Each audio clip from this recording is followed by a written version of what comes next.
بسم اللہ الرحمن الرحیم۔ صرف 5 منٹ کا مدرسہ قرآن و حدیث کی روشنی میں 24 ربیع الثانی۔ نمبر 1، اسلامی تاریخ۔ نبی صلی اللہ علیہ وسلم کے قتل کی ناکام سازش۔ قریش کو جب معلوم ہوا کہ محمد صلی اللہ علیہ وسلم بھی ہجرت کرنے والے ہیں تو ان کو بڑی فکر ہوئی کہ اگر محمد صلی اللہ علیہ وسلم بھی مدینہ چلے گئے تو اسلام جڑ پکڑ جائے گا اور پھر وہ اپنے ساتھیوں کے ساتھ مل کر ہم سے بدلہ لیں گے اور ہمیں ہلاک کر دیں گے۔ اس بنا پر انہوں نے قصی بن کلاب کے گھر جو دار الندوہ کے نام سے مشہور تھا سازش کے لیے جمع ہوئے۔ اس میں ہر قبیلے کے سردار موجود تھے۔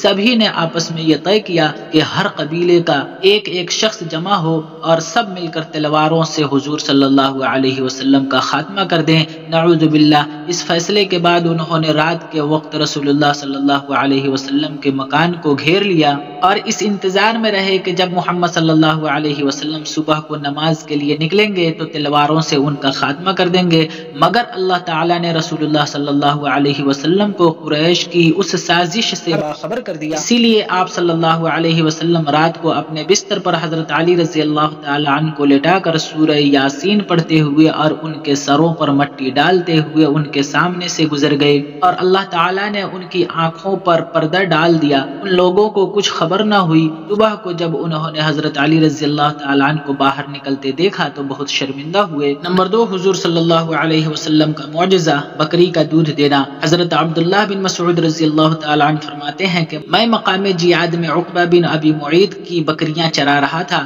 اتنے میں محمد صلی اللہ علیہ وسلم اور حضرت ابو بکر رضی اللہ تعالیٰ عنہ ہجرت کرتے ہوئے میرے پاس پہنچے اور کہنے لگے تم ہم کو دودھ پلا سکتے ہو؟ میں نے کہا یہ بکریاں میرے پاس امانت ہیں، میں ان کا دودھ کیسے پلا سکتا ہوں؟ تو فرمایا اچھا ٹھیک ہے، اتنا تو کرو کہ جس بکری نے ابھی تک بچہ نہیں جنا اس کو لے آؤ۔ تو میں نے ایسی بکری حاضر کر دی۔ آپ صلی اللہ علیہ وسلم نے اس کے تھنوں پر جیسے ہی ہاتھ پھیرا، تھنوں میں دودھ بھر آیا، پھر اس کو ایک پیالہ میں دوہا، اس میں سے آپ صلی اللہ علیہ وسلم نے پیا، پھر حضرت ابو بکر رضی اللہ تعالیٰ عنہ کو اور پھر مجھ کو پلایا اور تھنوں سے کہا سکڑ جا، تو وہ تھن اپنی پہلی حالت پر لوٹ آئے۔ نمبر 3، ایک فرض کے بارے میں سجدہ سہو کرنا۔ رسول اللہ صلی اللہ علیہ وسلم نے فرمایا جب تم میں سے کسی کو نماز میں بھول چوک ہو جائے تو سجدہ سہو کر لے۔ فائدہ، اگر نماز میں کوئی واجب بھول سے چھوٹ جائے یا واجبات اور فرائض میں سے کسی کو ادا کرنے میں دیر ہو جائے تو سجدہ سہو کرنا واجب ہے، اس کے بغیر نماز نہیں ہوتی۔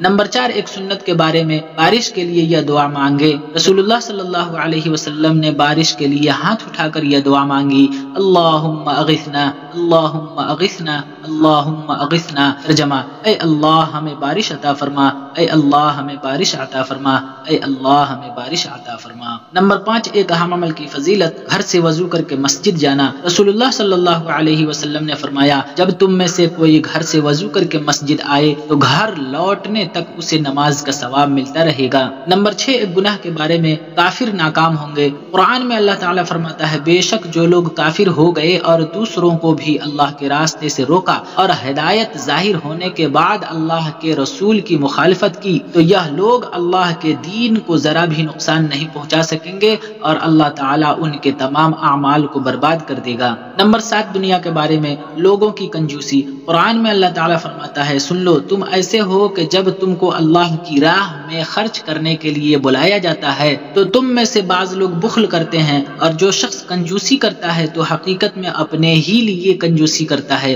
اور اللہ تعالیٰ غنی ہے، کسی کا محتاج نہیں اور تم سب اس کے محتاج ہو۔ نمبر 8، آخرت کے بارے میں حوض کوثر کیا ہے۔